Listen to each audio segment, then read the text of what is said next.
Hello and welcome to GCS Today here on Channel 21, the program that brings you news and information from Gaston County Schools. I'm Todd Hagans. On today's edition, we are focusing on reading and what our schools are doing to ensure success. Plus, we have tips for parents about how they can help with reading at home. Joining me on GCS Today is Jody Edwards. She is an Executive Director for K-12 Instruction focusing on elementary schools. Jody, thank you so much for being with us. Thank you for having me. We are focusing on reading in our schools. So let's begin by what makes a solid reading foundation and why is that so important? Well, it is very important. We know that reading impacts all content areas. If you have difficulty in problem solving, in math, that might be due to a reading problem. So first of all, it impacts everything that we do. The other reason is reading is developmental. There are definitely stages to reading. I go back to even as a parent, when that child wants you to read that same book over and over again. Well, eventually that child can start reading that book, pretend to read that book. That's really reading developmental. The other thing that is so important is to instill a love of reading in children at a very young age and to continue that throughout their lives so that they can truly be lifelong readers. That's our goal, so it's very important. So a focus for us is looking at early grades, those elementary schools, and really focusing on reading because that's really where it all begins. It is exactly that. Now, there is a program in the state called Read to Achieve, and some people may have heard about it. Talk to us a little bit about that program, its goals, and the purpose. Okay. Read to Achieve was actually a law that's really put in effect for kindergarten through third grade. The main focus right now is our third graders. And there are several components to that law. First of all, you want to have a comprehensive literacy plan starting in kindergarten because, again, we know it starts very early, going all the way up to third grade. There's a progress monitoring tool so that we can really keep track of children in reading through kindergarten through third grade. The major component is if children are not proficient by the end of third grade, then they could be retained in third grade or they can go on to fourth grade as a transitional student with a retained reading label. That's the goal, for them to be proficient by the end of third grade. We know what research says, that dropouts are directly tied to third grade reading proficiency, so it is very important, and we take it very seriously here in Gaston County. Now, in addition to what we do during the school year in the classroom, we also have a summer reading camp in place. And we've seen some success with that summer reading camp. Let's talk a little bit about that and the benefits that we're seeing from that program. And that's actually part of the Read to Achieve law also, that we require that. It started out just for third grade, but here in Gaston County, we actually the first year included first and second grade because we saw the importance of starting early as well. So now, after we did that 1 year, the state actually includes first through third grade. Here in Gaston County, we have 4 weeks, about 96 hours, that students receive very intensive reading instruction, but it's fun, it's engaging because it's a camp. We have seven different locations that serve the entire district. These are for children that are below grade level in first, second, and third grade. We have seen success. We're excited about that. One of the things that we looked at this past year is we started 3 years ago with first graders that really went through this entire Read to Achieve process. They are current fourth graders. One of the expectations for our children is to grow 13 reading levels from the time they are in first grade to the end of third grade, which is really rigorous. And we're excited to say that this same cohort that we've been looking at, 80% of them grew at least 10 to 20 levels in the last 3 years, so that was tremendous. Another part of results that we've looked at is the number of transitional students we have. Those are students that are entering fourth grade that are below grade level. They haven't met that requirement yet. In 2015, we had 440 students that did not meet that requirement.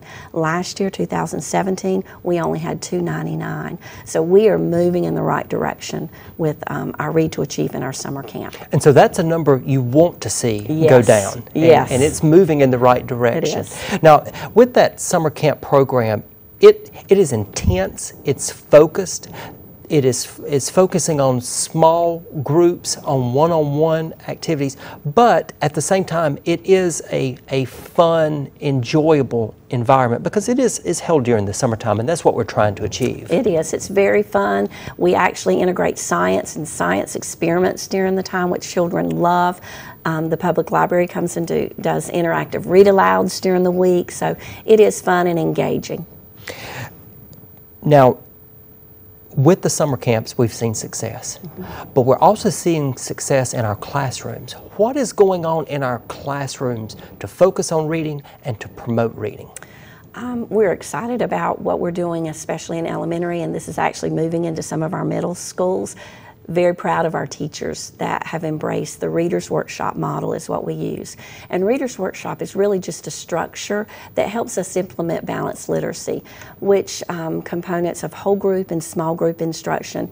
One thing that we know with research tells us in order to grow as a reader, you need certain things. One is explicit instruction on those standards. This model allows that every day. The other thing that's so important is for students to have time to read. We know practice makes perfect, so they have to practice their reading, and they need books that they're interested in, that they love to read. And the workshop model allows for all of these things to happen. So again, we're excited about this. And we're so very proud of our teachers because it's hard work. It's very hard work, but they are doing a great job. Now, we're in a digital world, and my little niece and nephew, they are always at the computer and they have a gadget in their hands. How do you get students to step away from that and pick up a book? Well, and sometimes that's not always easy, but I think modeling and being excited, one component of balanced literacy is the interactive read aloud, and that is where teachers have an actual book and they're doing a very interactive, intentional read aloud with students, and they're enthusiastic about it. That also starts very young with their parents reading those books. We are fortunate here in Gaston County because we do have digital pieces as well. We have a partnership with the public library called our WOW cards or e-cards that students have access to K-12. That's something new this year, so they have that digital opportunity, but we also want those books in their hands. And I guess that's the way I would prefer to read. I'd like to have the actual book, but you adapt that in a way to, I guess, meet the needs of students and the children that really are focused on that digital learning. Why everything that you do, a big part of your job focuses on that literacy, on the reading in the classroom. Why is it so important, and why is it so important for us as a school system to address that in those early grades? Well, if you look at literacy, it starts very, very young, and it goes, I mean, we're still involved in literacy as adults. Our goal is for our students to graduate high school, to be productive, to be successful, but to be problem solvers, to be able to think on their own, to read on their own, and I think that's why it's so important. We look at so many things that are happening in our world today, and students and adults need to be able to read, and they need to be able to research, and I think that's one reason I'm so passionate about that. We want them to be able to be lifelong readers, not just fiction, but to be able to read and again research and know what's true and what's not true. And that reading is so important because it's not just something you do in your English class, and it connects to writing, and it connects to so many other subjects as well. It does. It connects to life, to everyday life. Well, we are making a lot of progress in our district when it comes to reading, and we appreciate everything that our teachers do. And I know that when you were a principal, reading was an elementary school principal, reading was a focus, and it always has to be a focus. It does. It does. And I think looking back through the years, I taught for many years to where we are today. I'm very proud of where we are as a district. My only regret is my children are out of school now, and they did not get to go through what we're doing in our classrooms today, because it is what's right by kids. Some dynamic things going on in our classroom when it comes to reading, and we're looking forward to seeing even more great results from what we're doing with reading. Jody Edwards, our Executive Director for K-12 Instruction for Elementary Schools, we appreciate you being with us here on GCS today. Thank you so much. You are watching GCS Today here on Channel 21. We will be right back.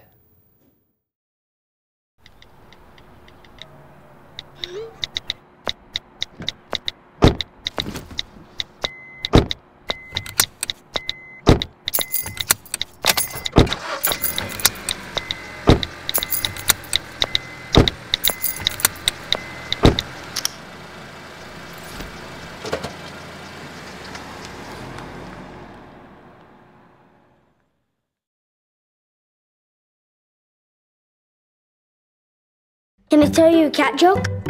Just kidding.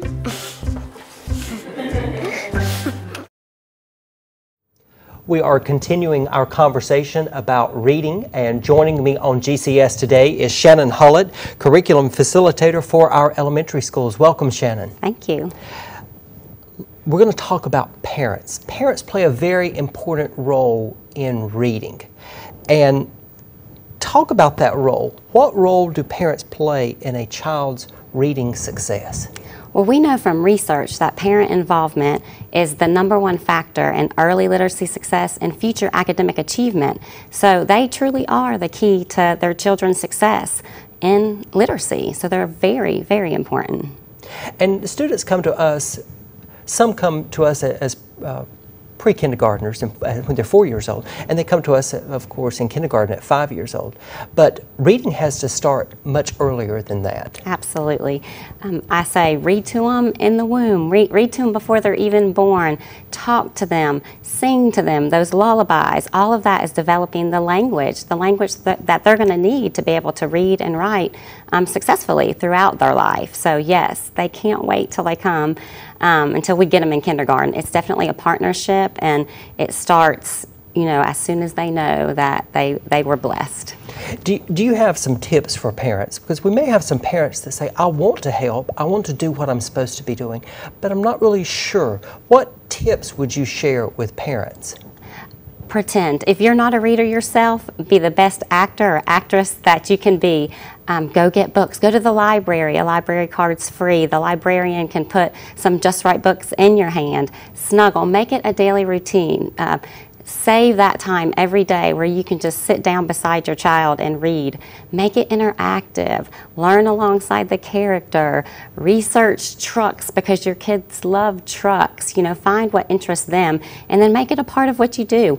When you're riding down the street, look at road signs, play games, read the road signs.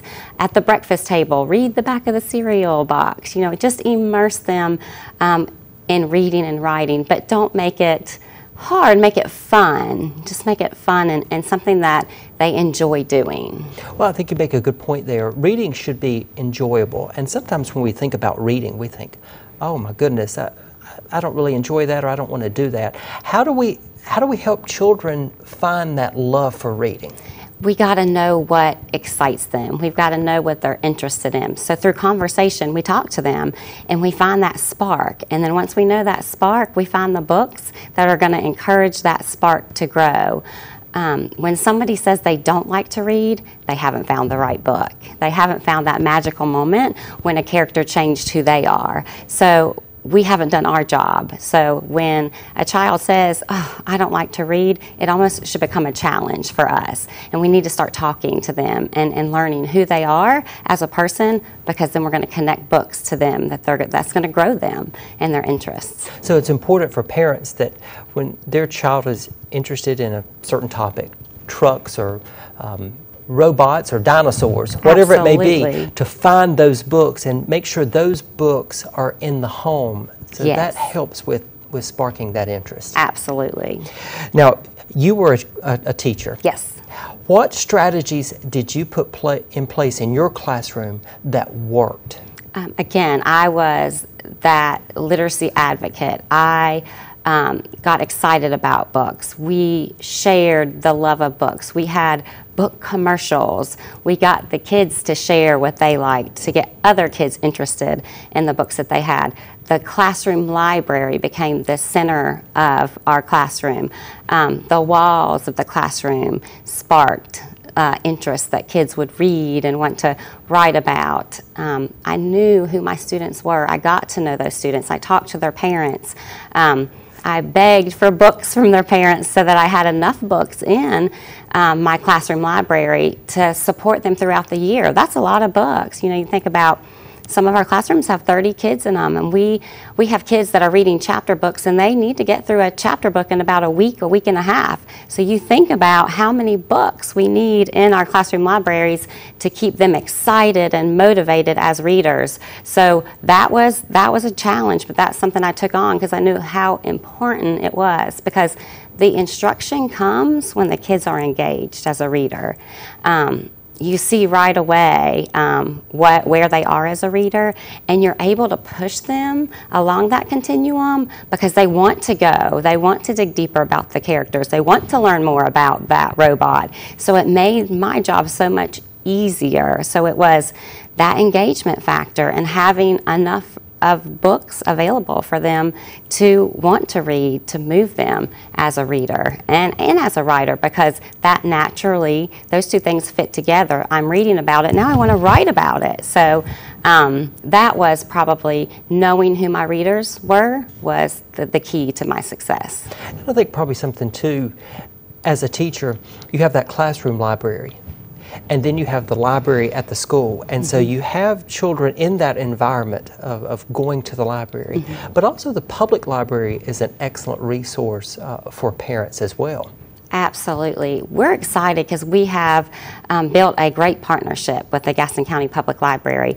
A library card is free, and our students now have an e-digital card where they can access all of the e-digital books for free with the Gaston County Public Library. So they have lots of books at their fingertips.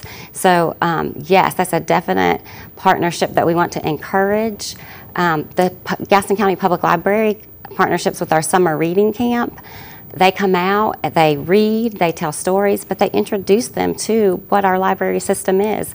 And this past summer, we were so excited because one of the librarians said, we had kids from summer camp. They rode the bus. They had their grandma get them on the bus. They rode the bus to the library and they checked out books for like the very first time. And if you could see the excitement in their face, just to hold that book, to have that book and to be able to take it and read it, that's what we're looking for. So any type of partnerships where we're getting the books in the hands of the kids is critically important. Now, parents who are watching, how can they partner with the teacher to promote reading and to help their child? Communication is key. Talk, have that ongoing communication, whether it be through email, whether it be through phone, through in person, but talk with them.